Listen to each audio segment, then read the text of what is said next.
ذکر حق کے نور سے روشن ہے اس کی صبح و شام، اس کے ہر گوشے میں گونجے حق تعالیٰ کا کلام۔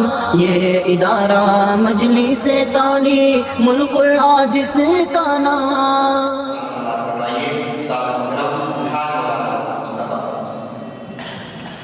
أعوذ بالله من الشيطان الرجيم بسم الله الرحمن الرحيم إن المنافقين يخادعون الله وهو خادعهم وإذا قاموا إلى الصلاة قاموا كسالى يراءون الناس ولا يذكرون الله إلا قليلا مذبذبين بين ذلك لا إله هؤلاء ولا إله هؤلاء ومن يضلل الله فلن تجد له سبيلا يا أيها الذين آمنوا لا تتخذوا الكافرين أولياء من دون المؤمنين أتريدون أن تجعلوا لله عليكم سلطانا مبينا إن المنافقين في الدرك الأسفل من النار ولن تجد لهم نصيرا إلا الذين تابوا وأصلحوا واعتصموا بالله وأخلصوا دينهم لله فأولئك مع المؤمنين وسوف يؤتي الله المؤمنين أجرا عظيما ما يفعل الله بعذابكم إن شكرتم وآمنتم وكان الله شاكرا عليما لا يحب الله الجهر بالسوء من القول إلا من ظلم وكان الله سميعا عليما إن تبدوا خيرا أو تخفوه أو تعفوا عن سوء فإن الله كان عفوا قديرا إن الذين يكفرون بالله ورسله ويريدون أن يفرقوا بين الله ورسله ويقولون نؤمن ببعض ونكفر ببعض ويريدون أن يتخذوا بين ذلك سبيلا أولئك هم الكافرون حقا وأعتدنا للكافرين عذابا مهينا والذين آمنوا بالله ورسله ولم يفرقوا بين أحد منهم أولئك سوف يؤتيهم أجورهم وكان الله غفورا رحيما صدق الله العظيم آمنت بما أنزل الله من کتاب۔ قرآن پاک کے 5ویں اور 6ٹھے پارے میں پھیلا ہوا سورۃ النساء کا 21واں رکوع جو 11 آیات بینات پر مشتمل ہے، اس وقت آپ کو پڑھ کر سنایا گیا۔ ان آیات بینات کا ترجمہ کچھ اس طرح ہے: بے شک منافق وہ دھوکہ دیتے ہیں اللہ کو، اور وہ یعنی اللہ انہیں ان کے دھوکے کی سزا دے گا۔ اور جب وہ کھڑے ہوتے ہیں نماز کے لیے تو کھڑے ہوتے ہیں انتہائی بے دلی کے ساتھ، لوگوں کو دکھانے کے لیے، اور نہیں وہ یاد کرتے اللہ کو مگر بہت تھوڑا۔ ادھر میں لٹک رہے ہیں، نہ ان کی طرف اور نہ ان کی طرف۔ اور جسے اللہ ہدایت سے محروم فرما دے پھر تم اس کے لیے کوئی راستہ نہیں پاؤ گے۔ اے وہ لوگ جو ایمان لے آئے، تم نہ بناؤ کافروں کو دوست ایمان والوں کو چھوڑ کر۔ کیا تم چاہتے ہو کہ تمہیں سزا دینے کے لیے تم اپنے آپ پر اللہ کی حجت قائم کر لو؟ بے شک منافق لوگ جہنم کے نچلے ترین طبقے میں ہوں گے، اور نہیں پاؤ گے تم ان کے لیے کوئی مددگار۔ ہاں مگر وہ لوگ، یا سوائے ان لوگوں کے جنہوں نے توبہ کی اور اصلاح کر لی اور تھام لیا اللہ کی ذات کو، یعنی اس کے احکام کو، اور خالص کر لیا اپنے دین کو اللہ کے لیے، پھر یہ لوگ ایمان والوں کے ساتھ ہوں گے، اور عنقریب اللہ ایمان والوں کو زبردست اجر سے نوازیں گے۔ کیا کرے گا اللہ تمہیں عذاب دے کر اگر تم شکر کرو اور ایمان لاؤ؟ اللہ تو بڑے قدر فرمانے والے، سب کچھ جاننے والے ہیں۔ نہیں پسند فرماتا اللہ کسی بری بات کا کہنا سوائے اس شخص کے جو مظلوم ہو، جس پر ظلم کیا گیا ہے، اور اللہ سب کچھ سننے والے، سب کچھ جاننے والے ہیں۔ اگر تم ظاہر کرو کسی نیکی کو یا اسے چھپاؤ یا کسی برائی کو معاف کر دو تو بے شک اللہ بڑے معاف فرمانے والے، انتہائی قدرتوں والے ہیں۔ بے شک وہ لوگ جنہوں نے کفر کیا اللہ کا اور اس کے رسولوں کا، اور وہ چاہتے ہیں کہ وہ اللہ اور اس کے رسولوں کے درمیان فرق کریں، اور وہ کہتے ہیں کہ ہم بعض پر ایمان لائیں گے اور ہم بعض کا انکار کریں گے، اور وہ چاہتے ہیں کہ وہ اس کے بیچ کا کوئی راستہ نکال لیں۔ صحیح بات یہ ہے کہ یہی سچے کافر ہیں، یہ حقیقی کافر ہیں، اور ہم نے تیار کر رکھا ہے کافروں کے لیے رسوا کر دینے والا عذاب۔ اب وہ لوگ جو ایمان لے آئے اللہ پر اور اس کے رسولوں پر، اور نہیں تفرقہ کیا ان میں سے کسی ایک کے درمیان، یہ ہیں وہ جنہیں عنقریب اللہ ان کے اجر سے نوازیں گے، اور اللہ تو بڑے مغفرت فرمانے والے، انتہائی رحم فرمانے والے ہیں۔ آج 11 آیات پر مشتمل جو یہ 21واں رکوع پڑھا گیا، سب سے پہلے اس پر اللہ کا شکر ادا کریں کہ اس رکوع کی تلاوت کے ساتھ اللہ نے 5ویں پاری کی تکمیل کروا دی اور 6 پارے میں داخلہ عطا فرما دیا۔ جو کچھ ہے صرف اس کے کرم سے ہے، اس کی عطا سے ہے، اس کی دین سے ہے، اس کی نصرت سے ہے، اس کی مدد سے ہے۔ اور اس کے ساتھ ہی آج جو 11 آیات پر مشتمل رکوع پڑھا گیا ہے، اس رکوع میں اس کے 2 حصے کیے جا سکتے ہیں۔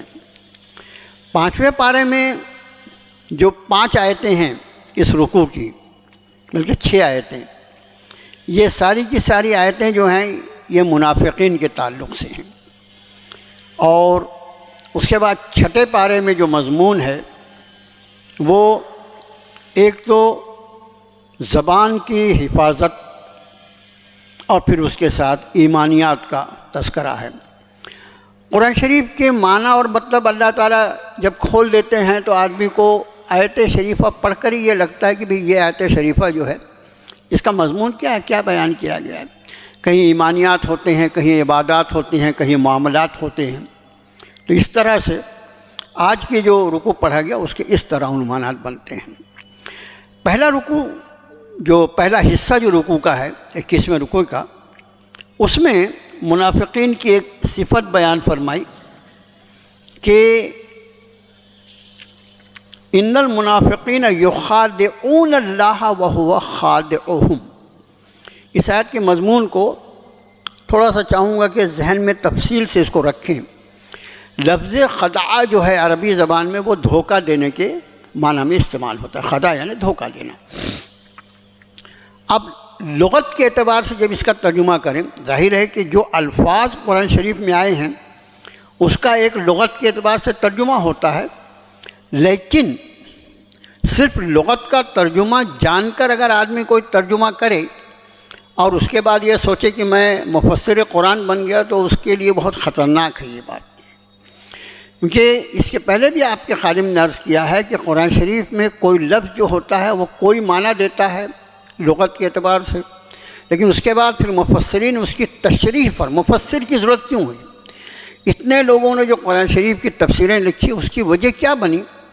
تاکہ اس کے مضامین عوام کے لیے قابل فہم ہو جائیں۔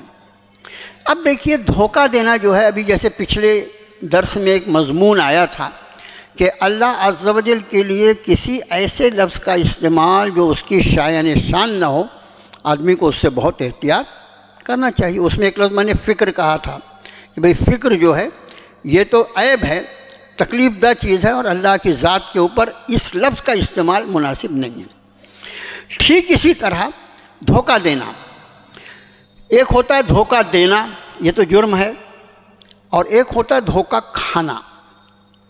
یہاں پر الفاظ یہ ہیں کہ یہ منافقین دھوکہ دے رہے ہیں اللہ کو۔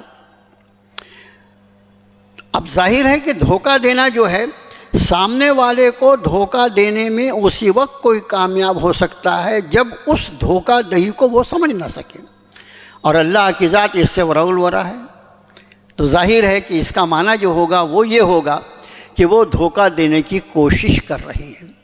اچھا، یہاں پر تو صرف اتنا فرمایا رب نے کہ وہ دھوکہ دے رہے ہیں اللہ کو لفظ کے اعتبار سے۔ سورہ بقرہ جہاں شروع ہوتی ہے وہاں تو فرمایا یخادعون اللہ والذین آمنوا وما یخدعون الا انفسهم وما یشعرون۔ وہاں اس آیت کو اور زیادہ تشریح ہو جاتی ہے، فرمایا وہ دھوکہ دینے کی کوشش کرتے ہیں اللہ کو اور ایمان والوں کو۔ یخادعون اللہ والذین آمنوا، وہ دھوکہ دینے کی کوشش کرتے ہیں اللہ کو اور ایمان والوں کو۔ وما یخدعون الا انفسهم وما یشعرون، وہ کسی کو دھوکہ نہیں دے رہے بلکہ اپنے آپ کو دھوکے میں ڈالے ہوئے ہیں۔ اب ظاہر ہے کہ وہاں جو دو تذکرہ ہوا کہ اللہ کی ذات کو بھی وہ دھوکہ دینے کی کوشش کر رہے ہیں اور ایمان والوں کے لیے، تو اللہ کی ذات کو کوئی معاذ اللہ کیا دھوکہ دے سکتا ہے؟ تو اس کا ترجمہ کرتے وقت ہمارے ذہن میں یہ مفہوم فٹ نوٹ کے اعتبار سے ہونا چاہیے کہ وہ صرف دھوکہ دینے کی کوشش کر رہے ہیں۔ اور رہا ایمان والے انسان ہیں، ایمان والے انسان ہیں، اور مومن کا دل جو ہوتا ہے وہ بہت ہی نرم ہوتا ہے۔ دیکھیے عام طور سے کیا ہوتا ہے، آدمی کے بارے میں وہ حدیث شریف سامنے آ جائے جس میں اللہ کے رسول صلی اللہ علیہ وسلم نے فرمایا کہ مومن کا آئینہ ہوتا ہے، مومن کا آئینہ ہوتا ہے۔ امر واقعہ یہ ہے کہ ہم اپنے دل اور قلب کے اعتبار سے جیسے ہوں گے ہم سامنے والے کو بھی ویسا ہی سمجھیں گے۔ اگر ہم میں عیاری ہے، ہم میں لوگوں کو دھوکہ دینے کی عادت ہے، تو ہم لوگوں کے بارے میں یہی سمجھیں گے کہ سب میری ہی طرح عیار ہوں گے، سب میرے ہی طرح مکار ہوں گے۔ اگر میں جھوٹا ہوں تو میں دوسرے کو بھی جھوٹا ہی سمجھوں گا۔ اب ظاہر ہے کہ ایمان والے کا قلب جو ہوتا ہے وہ اہل ایمان میں سب سے زیادہ نرم دل ہوتا ہے۔ اس کی وجہ کیا ہے کہ وہ جس نبی پر ایمان رکھنے والا ہے اس نبی کی ذات رؤوف الرحیم قرآن نے فرمایا ہے، وَبِالْمُؤْمِنِينَ رؤوف الرحیم۔ اس نبی کی شان یہ ہے کہ ایمان والوں کے حق میں تو انتہائی شفقت فرمانے والے، انتہائی رحم فرمانے والے ہیں۔ اس نبی کا امتی ہے، اس لیے مومن کا قلب جو ہوتا ہے اس میں بھی شفقت ہوتی ہے، رحمت ہوتی ہے۔ اب اگر میرے دل میں نہ ہو یہ، تو مجھے اس کا علاج کرنا چاہیے، اس کے لیے مجھے اہل اللہ سے رجوع کرنا چاہیے، مجھے اللہ کی کتاب اور اس کے نبی پاک صلی اللہ علیہ وسلم کی تعلیمات کی طرف مڑنا چاہیے کہ میں مومن ہونے کا دعویٰ کرتا ہوں، اس کے بعد بھی میرے دل میں سختی کیوں ہے، میرے دل میں لوگوں کے لیے مروت کیوں نہیں ہے، کسی کو تکلیف میں دیکھ کر میرا دل کیوں نہیں تڑپتا، کسی کے آنسو دیکھ کر میری آنکھیں نم کیوں نہیں ہوتی، کسی تڑپتے ہوئے انسان کو دیکھ کر اس کی تکلیف کو میں اپنے آپ پر قیاس کیوں نہیں کرتا۔ اگر نہیں کرتا تو سوچنے جیسی بات۔ اب چونکہ مومن نرم دل ہوتا ہے اس لیے وہ ہر ایک کو نرم دلی سے لیتا ہے۔ یہی وجہ ہے، میں نے کسی موقع پر تقریباً 2-3 مہینہ پہلے یہ بات عرض کیا تھا کہ اللہ کے رسول صلی اللہ علیہ وسلم کو اللہ نے ایک ایک منافق کا نام بتا دیا تھا، ایک ایک منافق کا نام، اور آپ نے اپنے اصحاب میں سے صرف ایک صحابی ہیں جن کو رازدار رسول کہا جاتا ہے، ان کو نام بتایا تھا، باقی کسی کو نہیں بتایا۔ اب ظاہر ہے کہ یہ منافقین جب ایمان والوں کے ساتھ، ایمان والے کیا جن سے بڑھ کر کوئی ایمان والا نہیں ہو سکتا، حضرات صحابہ کرام کے ساتھ ان کے ساتھ نمازیں پڑھ رہے ہیں، ان کی مجلسوں میں بیٹھ رہے ہیں، ان کے ساتھ اٹھ بیٹھ رہے ہیں، تو ان کو تو مسلمان ہی سمجھا جائے گا نا۔ تو وہ ایمان والوں کو دھوکہ دینے میں کامیاب ہیں، اس لیے کہ ایمان والا جو ہوتا ہے وہ نرم دل ہوتا ہے، لیکن ذات الہی وہ عالم الغیب و شہادہ ہے، اس کو صرف یہ دھوکہ دینے کی کوشش کر سکتے ہیں، لیکن حقیقت یہ ہے کہ وہ اپنے آپ کو دھوکہ دے رہے ہیں، لیکن وہ سمجھتے نہیں۔ یہ بات لفظ خدا پر ہوئی۔ فرمایا وَإِذَا قَامُوا إِلَى الصَّلَاةِ قَامُوا كُسَالَىٰ يُرَاءُونَ النَّاسَ، اور جب وہ نماز کے لیے کھڑے ہوتے ہیں تو انتہائی بے دلی کے ساتھ، یہ کسل کا لفظ جو ہے نا، کسل کا مطلب ہوتا ہے سستی کے ساتھ کھڑے ہوتے ہیں۔ جہاں تک نماز کا تعلق ہے، اقیمی الصلاۃ لذکری، قرآن نے کہا نماز کو اللہ کی یاد کے لیے قائم کرو۔ نماز ذکر الہی کا ایک بہت بڑا ذریعہ، بلکہ پوری نماز جو ہے وہ سراپا ذکر ہے۔ ایمان والے کو نماز سے جو تعلق ہونا چاہیے وہ یہ کہ نماز کے لیے انتہائی نشاط کے ساتھ، انتہائی خوشدلی کے ساتھ، انتہائی شوق کے ساتھ، انتہائی جذبہ محبت کے ساتھ وہ نماز کے لیے آئے۔ لیکن دیکھیے یہ دین جو ہے یہ دین فطرت ہے۔ آدمی بطور خاص فجر کی نماز جو امت پر کتنی مشکل ہے وہ ہمارے اور آپ کے سامنے ہے۔ فجر کی نماز جو ہے وہ اس میں آدمی نیند سے اٹھتا ہے، یہی وجہ ہے کہ فجر کی اذان میں الصلاۃ خیر من النوم کے بھی الفاظ بڑے اور کسی نماز اور اذان میں نہیں ہوتے نا۔ نیند سے آدمی اٹھتا ہے۔ اب یہ نیند اگر جو انسانی ضرورت کے مطابق اللہ نے رکھی ہے، اگر وہ نیند پوری ہو گئی تو نیند کے بعد اللہ تعالیٰ انسان کے اندر جتنے ٹوٹے ہوئے سیل ہیں ان سارے ٹوٹے ہوئے سیلز کو ریجنریٹ کر دیتے ہیں، اور یہ جب اٹھتا ہے تو انتہائی چاق و چوبند ہو کر اٹھتا ہے، انتہائی نشاط کے ساتھ۔ یہ عام صحت مند آدمی کی بات کر رہا ہوں۔ لیکن کبھی خدا نخواستہ نیند پوری نہ ہو، اب جب نماز کا وقت ہوا تو نماز تو اٹھنا ہی پڑے گا نا نماز کے لیے۔ نماز ایسی چیز تھوڑی ہے کہ کبھی پڑھی کبھی نہیں پڑھی، اٹھنا ہی پڑے گا۔ اب ایک دن ایسا ہوا کہ بیچارہ رات میں 2 بجے 3 بجے تک کسی کسی مریض کی تیمارداری کر رہا تھا، کسی اور خدمت خلق میں لگا تھا، اس کے والدین کوئی بیمار تھے وہ کچھ کر رہا ہے۔ آدمی کی ہزار ضرورتیں ہوتے ہیں۔ اب اس کی وجہ سے جب وہ نماز کے لیے اٹھے گا تو اس میں وہ نشاط اور وہ تازگی نہیں ہوگی جو نیند پوری ہونے پر ہوتی ہے۔ یہ سستی جو ہے یہ سستی یہاں مراد نہیں ہے۔ میں نے اس لیے عرض کیا یہ بات کہ یہ ہمارا آپ کا سب کا معاملہ ہے۔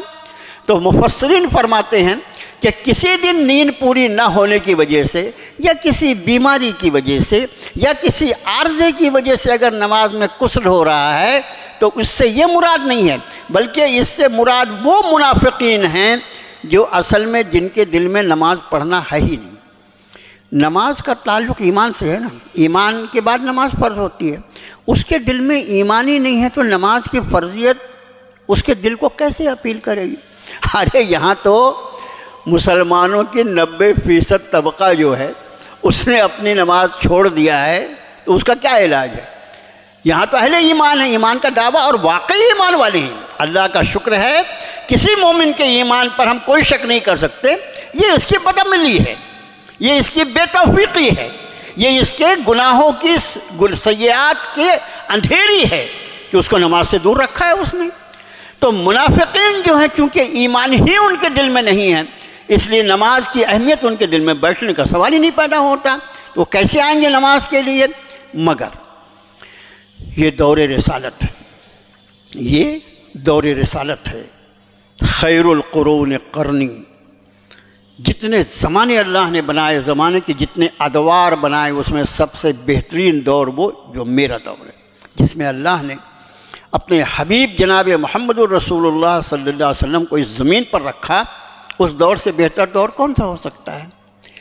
اس بہترین دور میں، اس سب سے بہترین دور میں جو حضرات نمازوں میں آتے تھے، حضرات صحابہ کرام رضوان اللہ تعالی علیہم اجمعین، ان کے نمازوں کی کیفیت میں سے ایک کیفیت میں آپ کو بتاؤں، آپ نے سنا بھی ہوگا اس کے پہلے کہ ایک دشمن کا تیر ایک صحابی کو لگ گیا، اور وہ تیر ایسا لگا کہ وہ اندر جا کے گھس گیا۔ تیر ہوتا ہے جیسے گولیاں ہوتی ہیں بندوق کے اندر تک گھس جاتی ہیں، وہ تیر اور کمان اور ان کی تلواریں اور ان کے نیزے، وہ انتہائی ماہر تھے اس معاملے میں۔ موقع نہیں ہے، انہیں درس الگ مضمون پہ چلا جائے گا، انہیں آپ انداز تو کرو کہ حضرت امیر حمزہ رضی اللہ تعالیٰ عنہ کو جو نیزہ مارا گیا وہ کوئی آمنے سامنے تھوڑی مارا گیا تھا، وہ تو وحشی نے بہت دور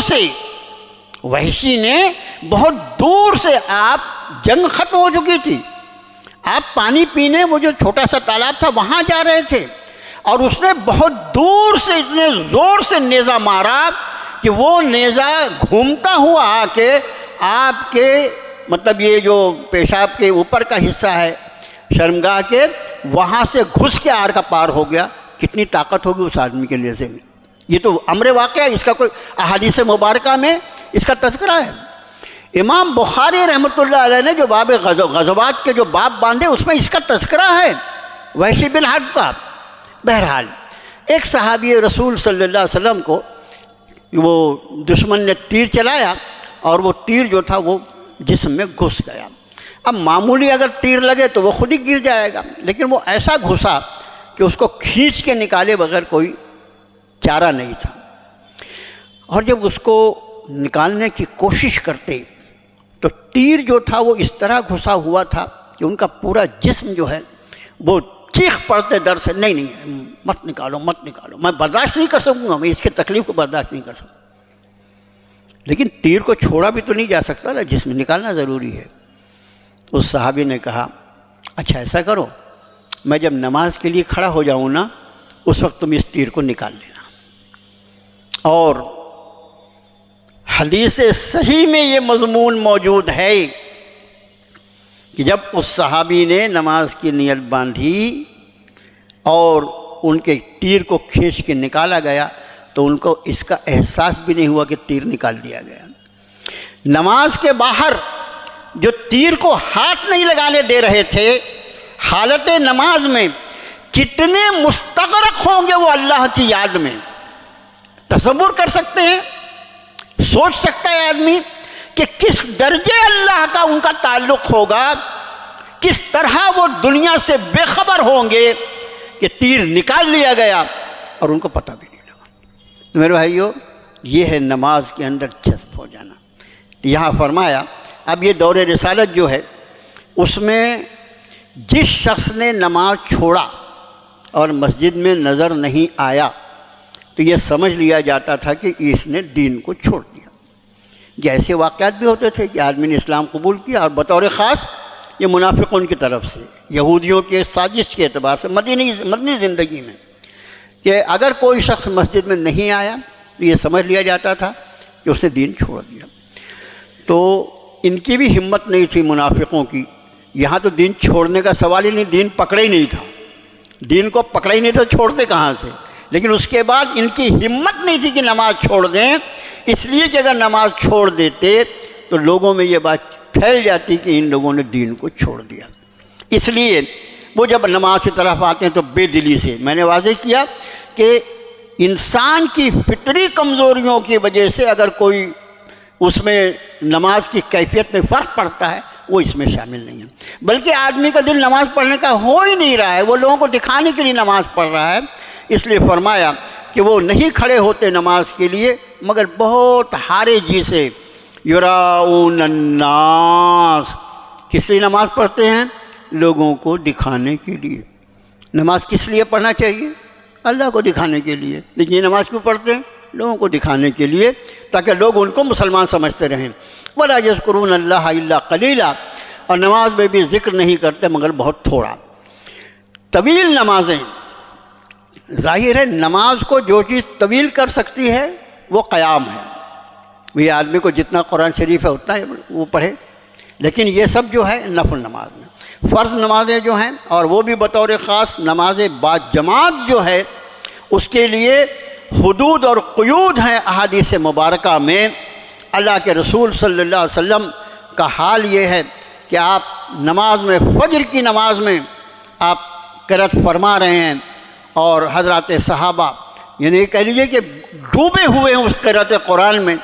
جب قرآن اللہ کے رسول پڑھتے ہوں گے تو کیا لذت ہوتی ہوگی حضرات صحابہ کی، کیا لذت محسوس کرتے ہوں گے حضرات صحابہ۔ تو سارے صحابہ اور صحابیات جو ہیں، جو سب میں کھڑی ہیں، نماز میں ڈوبے ہوئے ہیں، اور اچانک کسی بچے کے رونے کی آواز آتی ہے، آپ اگلی آیت پر رکعت پوری کر لیتے ہیں۔ بعد میں فرماتے ہیں کہ میرا جی چاہتا تھا کہ میں نماز کو طویل کروں، لیکن مجھے کسی بچے کی رونے کی آواز آئی، مجھے لگا اس کی ماں کا دل اس کی طرف متوجہ ہوگا، اس لیے میں نے نماز کو ایسا دین، ایسے نبی ہیں، امت کا کتنا خیال۔ ایک بچہ رو رہا ہے، اس بچے کی ہر ماں اور باپ اپنے بچے کی آواز کو پہچانتے ہیں، اس کی ماں کا خیال اس کی آواز کی طرف ہوگا کہ میرے بچے کو کیا تکلیف پہنچی ہے۔ اس اپنی امتی خاتون کی جذبات کا خیال کر کے اللہ کے رسول نے نماز کو چھوڑا۔ تو جو فرض نماز ہے باجماعت، اس میں قیود ہے، مصلیان کا خیال رکھنا امام کی ذمہ داریوں میں سے ایک ذمہ داری ہے، یہ خیال رکھو۔ آپ نے فرمایا اماموں کو چاہیے کہ وہ خیال رکھیں کہ ان کے مقتدیوں میں بیمار بھی ہیں، ضعیف بھی ہیں، ان سب کا خیال کر کے نماز باجماعت پڑھیں۔ لیکن اپنی انفرادی نماز جو ہے وہ آدمی کتنی بھی لمبی کر سکتا ہے اپنے قیام کو لمبا کر کے۔ ویسے نفل نمازوں کے بارے میں ایک بات میں آپ سے اور عرض کروں، ہم لوگوں کو کہاں اتنا لمبا قرآن یاد ہے، اس میں کیا سورہ بقرہ سورہ آل عمران تو یاد نہیں ہے، تو اس میں یہ کیا جا سکتا ہے کہ ایک ہی صورت اگر آدمی نفل نماز کی بات کرے بار بار پڑھنا چاہے پڑھ سکتا ہے۔ اسی طرح تکبیرات جو رکوع اور سجدے کی ہیں، رکوع اور سجدے کی تکبیرات جو ہیں، اللہ کے رسول صلی اللہ علیہ وسلم اتنے طویل رکوع کیوں فرمایا کرتے تھے، اتنے طویل سجدے کیوں فرمایا کرتے تھے؟ اس لیے اس میں تکبیرات جو ہیں اس کو کتنی بار بھی بولا جا سکتا ہے۔ عام طور سے ہمارے یہاں جو 3، 5 اور 7 ہے، لیکن جب نفل نماز ہے تو اس میں آدمی کتنی بار بھی اپنی تکبیر بول سکتا ہے، لیکن اس تکبیر کی تعداد گنتی جو ہے وہ خیال رکھے کہ وہ طاق ہونا چاہیے، وہ طاق ہونا چاہیے۔ اب میں 101 مرتبہ سبحان ربی العظیم بولنا چاہتا ہوں، کیسے گنوں؟ تسبیح لے کے۔ اس کا بہت آسان طریقہ ہم کو ہمارے اساتذہ نے بتایا، میں آپ سے عرض کرتا ہوں، وہ یہ کہ پہلی تکبیر جو ہے پہلی تکبیر جو ہے وہ آدمی اکیلے بولے سبحان ربی العظیم، ایک ہو گئی۔ اب اس کے بعد جو تکبیرات بولے سبحان ربی العظیم، سبحان ربی العظیم، سبحان ربی العظیم، سبحان ربی العظیم، جتنی مرتبہ بھی بولے گا آخر میں جہاں ختم کرے گا یہ پوری کی پوری مقدار جو رہے گی اس تسبیح کی، میں تکبیر بول چکا، اس تسبیح کی جو مقدار ہوگی وہ خود بخود طاق رہے گی۔ سجدے میں گیا، ایک مرتبہ کہا سبحان ربی الاعلیٰ، اب اس کے بعد جو مقدار وہ جوڑے میں سبحان ربی الاعلیٰ، سبحان ربی الاعلیٰ، سبحان ربی الاعلیٰ، سبحان ربی الاعلیٰ، جہاں پہ بھی رکے گا اس کی تعداد جو رہے گی وہ طاق رہے گی۔ بہرحال بات اس پر آئی کہ وہ نہیں نماز کے لیے آتے مگر بڑے بے دلی سے آتے ہیں لوگوں کو دکھانے کے لیے، ولا یذکرون اللہ الا قلیلا، اور نہیں ذکر کرتے، وہ نہیں یاد کرتے اللہ کو مگر بہت تھوڑا۔ یہ یذکرون اللہ جو ہے یہ اللہ کا ذکر، نماز کی پوری کیفیت جو ہے میں نے عرض کیا وہ سراپا ذکر ہے۔ مذبذبین بین ذالک، لٹک رہے ہیں درمیان میں، لا الہ ہؤلاء ولا الہ ہؤلاء، نہ ان کی طرف نہ ان کی طرف۔ ان منافقون کی کیفیت کیسی ہوگی آپ انداز کیجئے، چونکہ انہوں نے مسلمانوں کا بھیس بنایا ہے، انہوں نے مسلمانوں کا بھیس بنایا ہے، اس لیے جو لوگ کھلے طور پر اس وقت یہ تو مسلمان ہو گئے، ان یہودیوں نے ان مشرکوں نے ان کو اپنے سے الگ کر دیا، اور مسلمانوں کو بھی اللہ نے یہ بتا دیا کہ یہ مسلمان ہی نہیں ہے، تو مسلمان بھی سمجھتے ہیں کہ یہ ہماری شکل بنائے ہوئے لیکن مسلمان ہے نہیں، تو کدھر کے بھی نہیں رہے، نہ منافقین مشرکوں اور یہودیوں کی طرف کے ہوئے اور نہ ہی ایمان والوں کی طرف ہوئے۔ اس لیے رب نے فرمایا نہ ادھر کے نہ ادھر کے، وَمَن يُضْلِلِ اللَّهُ فَلَن تَجِدَ لَهُ سَبِيلًا۔ اس مضمون کو بہت سمجھ لیجئے۔ اس کے پہلے بھی آپ کے خادم نے عرض کیا ہے کہ جسے اللہ بے راہ کر دے پھر تم نہیں پاؤ گے اس کے لیے کوئی راستہ۔ جسے اللہ بے راہ کر دے راستہ، وَمَن يُضْلِلِ اللَّهُ، جسے اللہ راستے سے ہٹا دے۔ تو ایک عام آدمی کے لیے تو یہ آیت شریفہ جو ہوگی وہ یہ کہنے کے لیے ہو جائے گی کہ بھئی اللہ نے جب اس کو راستے سے ہٹا دیا تو پھر اب اس پہ حساب کیوں کیا جائے، اس کے گمراہی کا اس کو گناہ کیوں دیا جائے، اس کی گمراہی پر اس کا عذاب کیوں کیا جائے، اس لیے کہ رب نے فرمایا، اللہ نے اس کو راستے سے ہٹا دیا۔ اس طرح کے مضمون قرآن شریف کی کئی آیتوں، ابھی وہ آیتیں ہم نہیں پیش کر سکتے اس لیے کہ وقت بہت ہمارے پاس کم ہوتا ہے۔ میرے بھائیو، اس آیت کی روشنی میں اس مضمون کو خوب سمجھ لو۔ پچھلے ہفتے ایک مضمون آیا تھا کہ اللہ کی جو ان گنت نعمتیں ہیں ان میں سب سے بڑی نعمت جو ہے وہ ہدایت ہے، ایمان ہے، اسلام ہے۔ یہ بات آپ کے خادم نے عرض کیا تھا۔ اللہ نے دنیا کی ہر نعمتوں کے لیے ایک اصول بنایا ہے، وَأَن لَيْسَ لِلْإِنسَانِ إِلَّا مَا سَعَى، یہ سورہ نجم کی آیت ہے۔ وَأَن لَيْسَ لِلْإِنسَانِ إِلَّا مَا سَعَى، اور انسان کے لیے نہیں ہے مگر وہی جس کے لیے اس نے کوشش کی۔ مطلب اللہ نے اس دنیا کا یہ قانون بنا دیا ہے کہ انسان جس چیز کے لیے کوشش کرے وہ اللہ اس کو عطا فرما دے۔ اس لیے کہ یہاں پر جس امتحان کے لیے اس کو بھیجا گیا ہے، اگر اس کو عمل کی یہ آزادی نہ دے دی گئی ہوتی تو امتحان کا مقصد ہی پورا نہیں ہوتا۔ تو یہاں پر یہ آزادی اس کو عطا فرمائی گئی ہے، تو جو چاہے گا وہ ملے گا۔ اب ظاہر ہے کہ ایک شخص نے نہیں بلکہ کئی ہزاروں اور لاکھوں اور کروڑوں لوگوں نے رب سے کہا، اہدنا الصراط المستقیم، پروردگارا ہمیں سیدھا راستہ عطا فرما دیجیے، سیدھا راستہ عطا فرما دیجئے، وہ راستہ جو آپ کی ذات عالی تک پہنچتا ہے، جس راستے پہ چل کر میں آپ کو پا سکتا ہوں، وہ راستہ مجھے عطا فرما دیجئے۔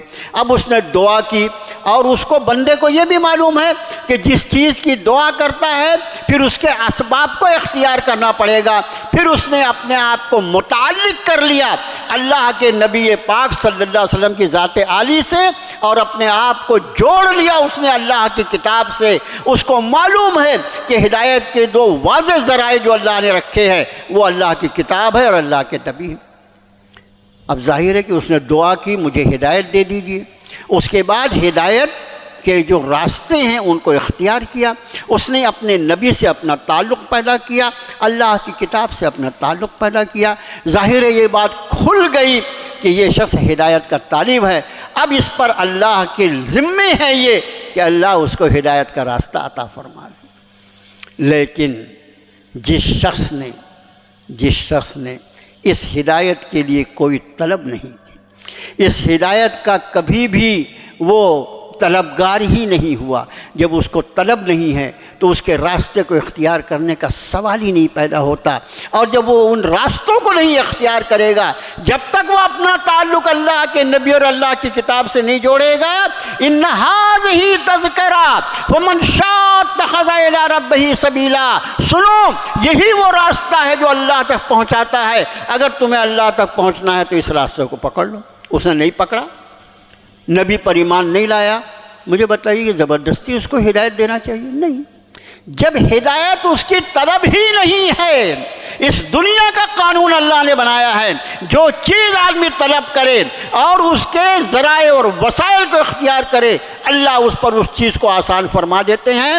اس نے اہل ایمان کے مقابلے میں، اہل ہدایت کے مقابلے میں اس نے ضلالت کو پسند کیا، اس لیے اللہ کے لیے ضروری ہے یہ کہ اس پر ضلالت کے راستے آسان فرما دے، ورنہ اس قانون کی مخالفت ہو جائے گی جو اللہ نے اس کائنات میں قائم فرمایا۔ اس طرح کی آیتیں، من یہدہ اللہ فلا مضل لہ، جس کو اللہ ہدایت دے اس کو کوئی گمراہ نہیں کر سکتا، ومن یضللہ فلا ہادی لہ، اور جس کو وہ راستے سے ہٹا دے اس کو کوئی ہدایت دینے والا نہیں ہو سکتا۔ جو ہر جمعے کے ہم خطبے میں سنتے ہیں اس کے معنی یہی ہے کہ اللہ نے پھر ایسے لوگوں کے لیے وَمَن يُضْلِلِ اللَّهُ، جس کو اللہ بے راہ کر دے۔ کیوں بے راہ کیا؟ اس لیے کہ وہ راہ پہ آنا چاہتا ہی نہیں تھا۔ وہ چاہتا تھا کہ میں ہٹ کر زندگی گزاروں، اللہ نے اس پر آسان کر دیا۔ ہمیشہ اس طرح کے مضمون میں یہ بات کو خیال رکھیں۔ فرمایا اے ایمان والوں، نہ تم بناؤ کافروں کو دوست ایمان والوں کو چھوڑ کر۔ یہ مضمون اس کے پہلے بھی آ چکا ہے۔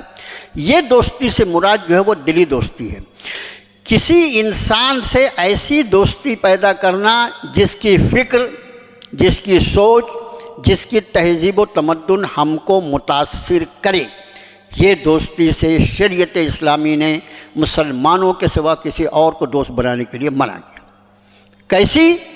اس کی فکر میں قبول کر لوں، اس کی سوچ میں قبول کر لوں، اس کی تہذیب و تمدن اور معاشرت کو میں قبول کر لوں، اس لیے کہ دوست جو ہوتا ہے اس پر دوست کے اثرات پڑتے ہیں۔ اس دوستی سے منع کیا۔ اور پھر رہا حسن سلوک۔ ارے حسن سلوک تو کافروں سے کیا، جانوروں کے ساتھ اور درختوں کے ساتھ بھی حسن سلوک کا حکم ہے۔ اس شریعت مطہرہ میں آپ کو اسی سورۃ النساء میں ایک آیت شریفہ ہم پڑھ چکے ہیں، وَاعْبُدُوا اللَّهَ وَلَا تُشْرِكُوا بِهِ شَيْئًا وَبِالْوَالِدَيْنِ إِحْسَانًا، اللہ کی عبادت کرو، اس کے ساتھ کسی کو شریک نہ کرنا، اور اپنے والدین کے ساتھ حسن سلوک کرو۔ اور اس کے بعد اس حسن سلوک کی جو تعلیم دی قرآن نے، اس میں ایک ایک انسان اس میں شامل ہے۔ وہ پوری آیت اگر پڑھی جائے، لیکن اس میں کہیں یہ شرط نہیں ہے کہ اس کا مسلمان ہونا ضروری ہے۔ وہ چاہے تیرے بازو میں بیٹھنے والا ہو، چاہے تیرے ساتھ معاملہ کرنے والا ہو، چاہے تیرا ملازم ہو، وہ چاہے تیرا پڑوسی ہو، کوئی ہو، انسان ہے۔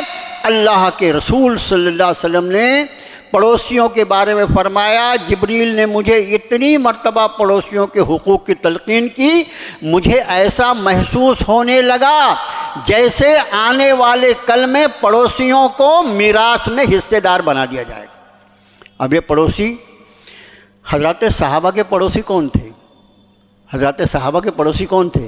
ان کے پڑوسی یہودی تھے، ان کے پڑوسی مشرک تھے، ان کے پڑوسی نصرانی تھے، اور پھر ان کے پڑوسی اہل ایمان بھی تھے۔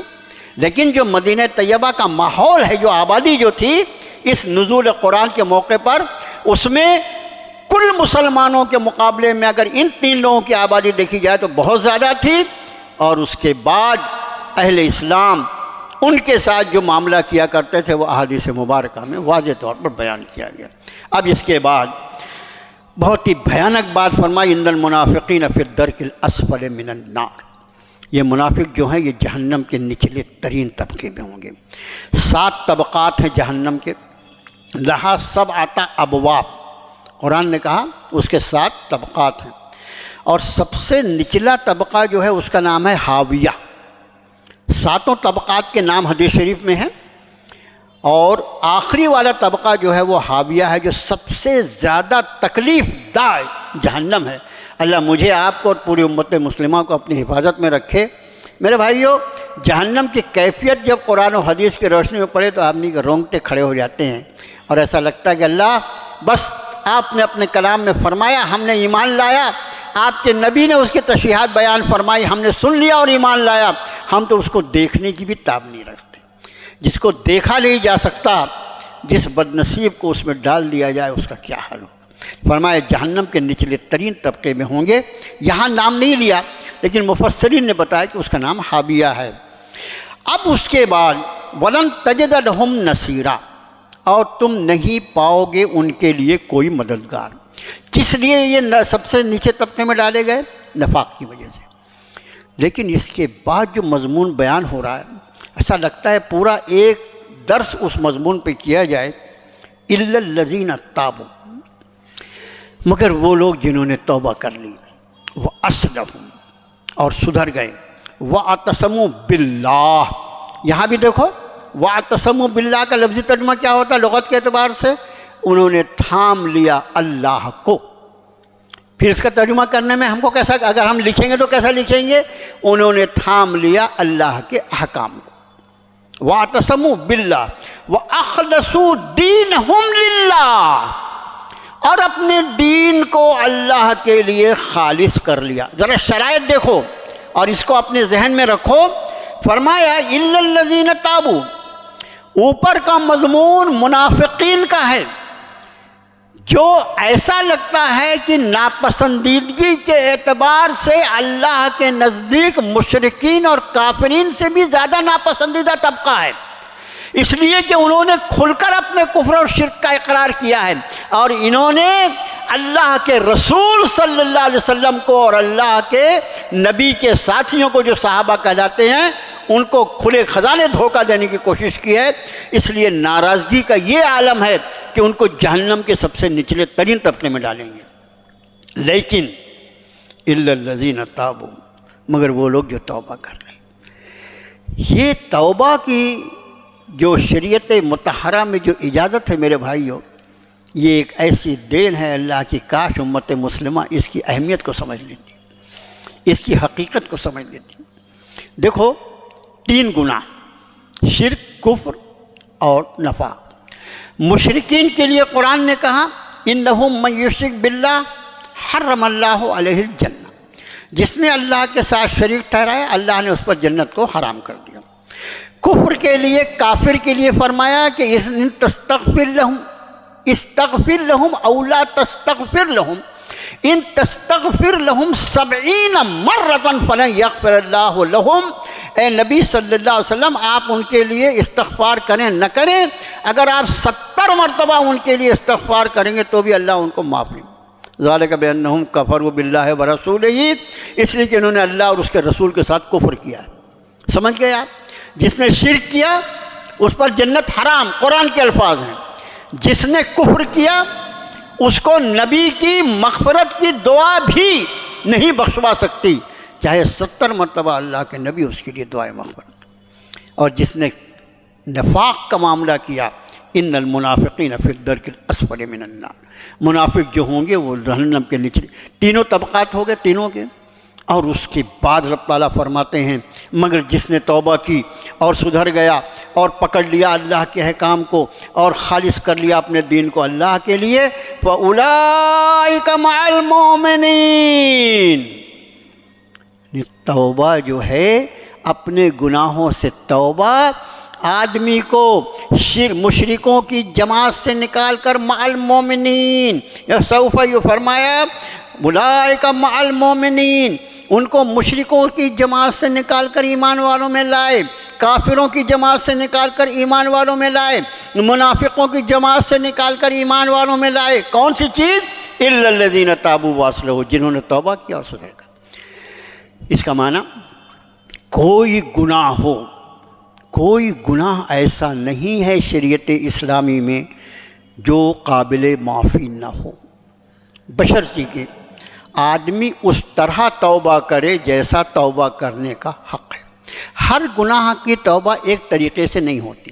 میرے بھائیوں، گناہ کے لیے سب سے پہلے گناہ پر نادم ہونا یہ اصل توبہ ہے۔ دل میں خیال آئے کہ میں نے کیا کر ڈالا، میں نے اپنے آپ پر ظلم کیا، ربنا ظلمنا انفسنا، اپنے آپ پر میں نے ظلم کر دیا۔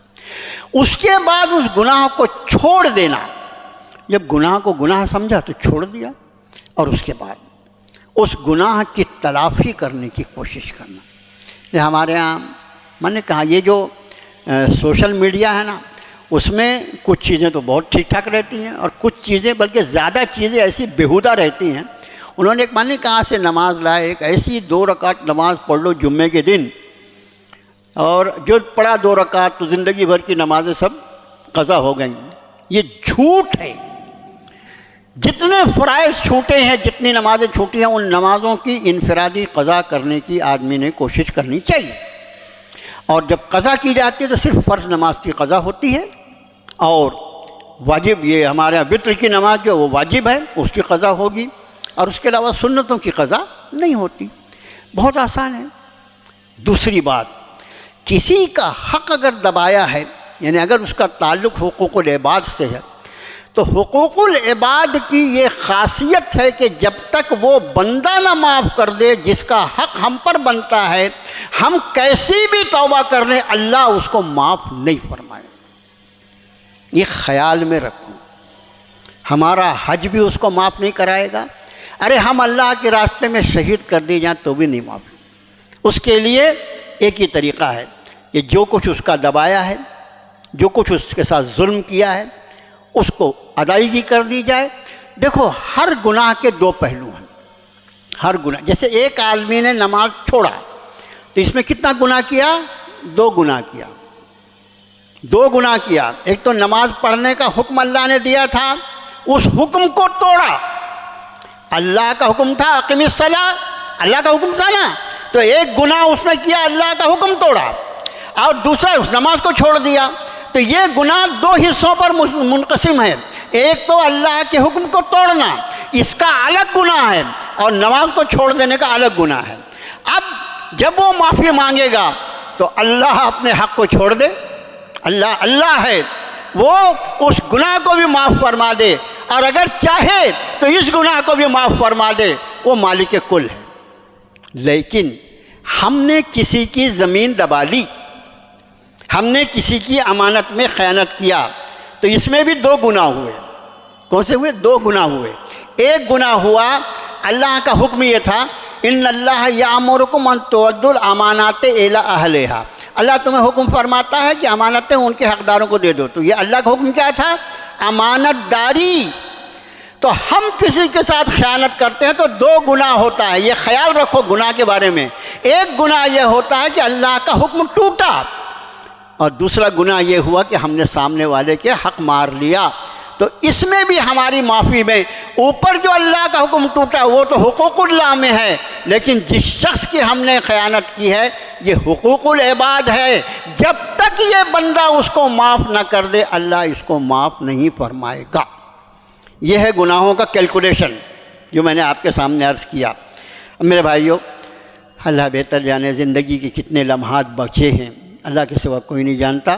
اللہ سب کی زندگیوں میں برکت عطا فرمائے، حسن عمل کے ساتھ، حسن عمل کے ساتھ۔ اللہ کے رسول صلی اللہ علیہ وسلم نے حدیث شریف میں فرمایا، مومن کا طویل العمر ہونا، مومن کو اللہ لمبی عمر عطا فرمائے۔ فرمایا مومن کے لیے اللہ کی طرف سے تحفہ ہے، اس لیے کہ اس کی جتنی زیادہ لمبی عمر ہوگی اتنا زیادہ وہ اللہ کی عبادت میں خرچ۔ لیکن کسی گنہگار فاسق فاجر کے لیے لمبی عمر ہونا یہ اس کے لیے خطرناک ہے، اس لیے کہ جتنا زیادہ جیے گا اتنا زیادہ گناہوں کے ساتھ اپنے نامہ اعمال کو بھرے گا۔ ایسے ہی ہوگا نا۔ تو میں بہت ادب سے اس آیت شریفہ کی روشنی میں عرض کرتا ہوں اپنے نفس کو بھی آپ سے بھی کہ ہم توبہ کریں۔ یا ایھا الذین آمنوا توبوا الی اللہ توبۃ نصوحا، قرآن نے کیا کہا؟ اے ایمان والو اللہ کی بارگاہ میں توبہ کرو، توبۃ النصوح، وہ توبہ جس میں تمہاری اپنی خیر خواہی ہو۔ یہ توبہ کا تو پروویژن جو ہے وہ بتا رہا ہے، یہ شرک کو معاف کروا دے، یہ کفر کو معاف کروا دے، یہ نفاق کو معاف کروا دے، باقی گناہ کی کیا حیثیت ہے؟ سب گناہ معاف ہو جائیں گے۔ الا من تاب وآمن وعمل عملا صالحا فاولئک یبدل اللہ سیئاتہم حسنات، کوئی توبہ کر لے، ایمان لے آئے اور اس کے بعد نیک اعمال پر آ جائے، اللہ اس کے پرانے گناہوں کو نیک اعمال سے نیکیوں سے بدل دے۔ اتنی تک خوشخبریاں قرآن میں موجود ہیں۔ توبے کی جو میں نے شکل بتائی، حقوق العباد کے معاملے میں بہت محتاط رہیں۔ اور اس حقوق العباد میں ایک بات بولوں اپنی عادت کے مطابق، سب سے زیادہ کس کا حق مارتے ہیں؟ سب سے زیادہ کس کا حق مارتے ہیں؟ ہمارا تمہارا تو تھوڑی دیر کے لیے مسافہ ہوتا ہے، سلام ہوا، اکرام ہوا، خیریت ہے، بس اتنا ہی رہتا ہے۔ سب سے زیادہ زندگی گزرتی ہے اپنے ماں باپ کے ساتھ، سب سے زیادہ زندگی گزرتی ہے بیوی اور بچوں کے ساتھ۔ بیگم صاحبہ جو ہیں ان کو اپنی نوکرانی سمجھنا، ڈانٹنا ڈپٹنا اور ایسا سمجھنا جیسے خالی میں بولنے کے لیے پیدا ہوں تو سننے کے لیے پیدا ہوئی ہے، یہ انداز اختیار کرنا بیوی کے ساتھ، یہ سارے حقوق العباد کا معاملہ ہے، یہ سارے حقوق العباد کا معاملہ ہے۔ خیال رکھنا، بچوں کے ساتھ، اپنے بڑوں کے ساتھ، اپنے پڑوسیوں کے ساتھ، اپنے ملازمین کے ساتھ، اپنے ملازمین کے ساتھ جن کو اللہ نے ہمارے زیر حکم رکھا ہے، ان کے حقوق کے بارے میں خیال رکھو میرے بھائیوں۔ اور جہاں جو غلطی ہے اپنے دل میں اتنا توسع پیدا کرو، اتنا پھیلاؤ پیدا کرو کہ اس کی معذرت کر لو مرنے کے پہلے پہلے۔ آدمی کو انشاءاللہ اس طرح سے اللہ تعالیٰ اس دنیا سے لے جائے گا کہ جب وہ آخرت میں پہنچے گا تو انشاءاللہ اس کے ذمہ کوئی حساب کتاب باقی نہ رہے۔ اللہ کے حقوق کو پورا کرو، اللہ کے بندوں کے حقوق کو پورا کرو۔ تو فرمایا کہ جس کسی نے توبہ کر لیا، سدھر گیا اور تھام لیا اللہ کے احکام کو اور خالص کر لیا اپنے دین کو اللہ کے لیے، یہ مومنوں کے ساتھ ہوں گے، ایمان میں آ گئے، مومنوں کے ساتھ ہو گئے۔ وَسَوْفَ يُؤْتِ اللَّهُ الْمُؤْمِنِينَ أَجْرًا عَظِيمًا، اور اللہ تو ایمان والوں کو اجر عظیم سے نوازیں گے۔ اور اس 5ویں پارے کی آخری آیت شریفہ، مَا يَفْعَلُ اللَّهُ بِعَذَابِكُمْ إِن شَكَرْتُمْ وَآمَنْتُمْ، کیوں اللہ تمہیں عذاب دیں گے اگر تم شکر کرو اور ایمان لاؤ۔ وَكَانَ اللَّهُ شَاكِرًا عَلِيمًا، اللہ تو بڑے قدر فرمانے والے، بڑے علم والے۔ انہوں نے تم کو عذاب دینے کے لیے اگر پیدا کیا ہوتا تو یہ سارے انتظامات جو تمہاری ہدایت کے لیے کیے اس میں سے کچھ نہیں کرتے۔ ہر تخلیق کار کو اپنی تخلیق سے محبت ہوتی ہے، وہ تمہارا خالق ہے، وہ تم سے اتنا پیار کرتا ہے۔ کتب ربکم علی نفسہ الرحمہ، تمہارے رب نے اپنی ذات پر رحمت کو لازم کر لیا ہے، اس نے تم کو عذاب دینے کے لیے پیدا نہیں کیا الا یہ کہ تم خود اپنے اعمال سے اس بات کو لازم کر لو کہ اگر مجھے عذاب نہ دیا جائے تو انصاف کے تقاضے پورے نہ ہوں۔ یہ خوب سمجھ لو۔ اب یہاں پر 2 لفظ آئے، ان شکرتم و آمنتم، اگر تم شکر کرو اور ایمان لاؤ۔ یہ شکر جو ہے یہ کفر کے مقابلے میں ہے، یہ شکر کے بعد آمنتم ہے، یہ شکر کفر کے مقابلے میں ہے۔ جیسا قرآن شریف نے فرمایا فَاذْكُرُونِي اذکرکم واشکرونی ولا تکفرون، تم مجھے یاد کرو میں تمہیں یاد رکھوں گا، واشکرونی میرا شکر کرو، ولا تکفرون اور ناشکری مت کرو۔ تو یہ جو شکر تم ہے اس کا معنی کہ پہلے اپنے آپ کو شاکر بنا لو، قدر شناس کہ اللہ ہی میرا رب ہے، اس کو پہچانو اور اس کی ذات پر ایمان لاؤ۔ وَكَانَ اللَّهُ شَاكِرًا عَلِيمًا، اللہ تو بڑا قدر شناس اور سب کچھ جاننے والا ہے۔ بڑے ہوئے ہیں۔ اب یہ جو 6واں پارہ شروع ہوتا ہے وہاں پر نیا مضمون لا يحب اللہ الجہر بالسوء من القول الا من ظلم۔ جتنے منٹ بچے ہیں درس کے اسی کے اندر انشاءاللہ مضمون عرض کریں گے۔ رب تعالیٰ نے فرمایا کہ اللہ نہیں پسند فرماتا کسی بری بات کو زبان سے کہنے کو الا من ظلم، سوائے اس کے جس پر ظلم کیا گیا۔ اس کا مطلب یہ جو مظلوم ہے، مظلوم ظالم کے بارے میں جو کچھ بیان اگر نہ کرے تو انصاف کیسے ہوگا؟ تو اس کو ظالم کی عدم موجودگی میں، جس کو غیبت کہا جا سکتا ہے، اس کی برائیاں بیان کر، اس کے سوا، مظلوم کے سوا کسی کے زبان پر اللہ بری بات پسند نہیں فرماتے۔ میں بہت ادب سے عرض کروں گا کہ آج کے درس میں توبہ ایک اہم نقطہ تھا، اور دوسرا یہ کہ اللہ کسی کی زبان پر بری بات کو پسند ہی نہیں فرماتے۔ ہم اپنی زبان کو اللہ کی رضا کے مطابق بنانے کی کوشش کریں۔ میں نے پچھلے درس میں بھی یہ بات کہی، یا ماننی کامٹی میں کہاں یہ بات کہی کہ ہم جو زندگی گزارے وہ جوابی زندگی ہے، تو جیسا کرے گا ویسا میں کروں گا۔ میرے بھائیو، یہ اسلام نہیں ہے، یہ اسلام نہیں ہے۔ اسلام یہ ہے کہ تو کچھ بھی کر، میں وہی کروں گا جو میرا اللہ فرماتا ہے۔ تو کچھ بھی کر، تو گالی دے اور میں بھی گالی دینے لگوں تو فرق کیا رہا؟ تو گالی دے، میں اس نبی کا امتی ہوں کہ جن کو سرے عام وہ سب کچھ کہا گیا جو کسی شریف انسان کے لیے زیب نہیں دیتا، اور میرے نبی صلی اللہ علیہ وسلم نے پلٹ کر اس کا جواب بھی نہیں دیا۔